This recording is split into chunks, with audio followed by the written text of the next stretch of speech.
This is Darius from therabbitpat.com, and in this video I'm going to show you how to insert headers and footers in your Google Docs.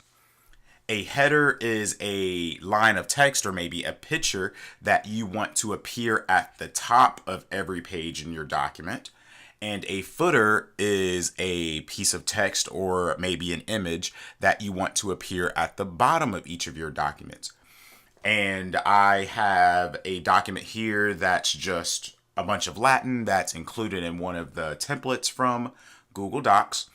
And the easiest way to insert a header is to simply double click the top of the page. And when you do that, you have the option of inserting a header. So I'm just going to type header because this is my header.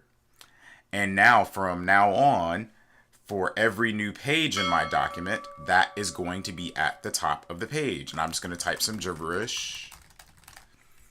So as you can see, when you add a header, it adds itself to every page of the document. The other way that you can insert a header is by going to the Insert menu and clicking header and page numbers, and there you see that you can insert headers, you can insert footers, and you can also insert page numbers and a page count.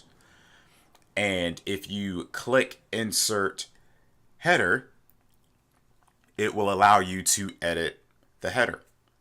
Now, let's say that you want the first page's header or footer to be different than the rest.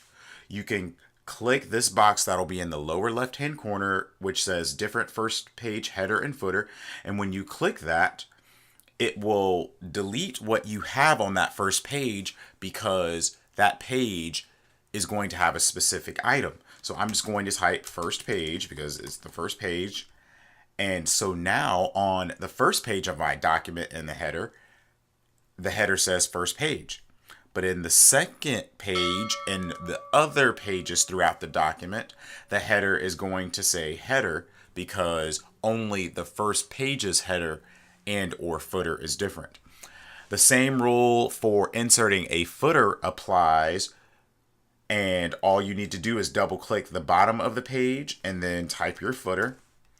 And if you do select that button that says different first page header and footer on the first page of the document, that will apply to the header and the footer. So you can't have a special header on the first page and then a static footer. It all applies to all of the pages of the document. So that is how you insert headers and footers inside of Google Docs. Thank you so much for watching this video. If you found this video helpful, please click that like button and subscribe to this channel so that you can be amongst the first to receive updates when I publish videos in the future.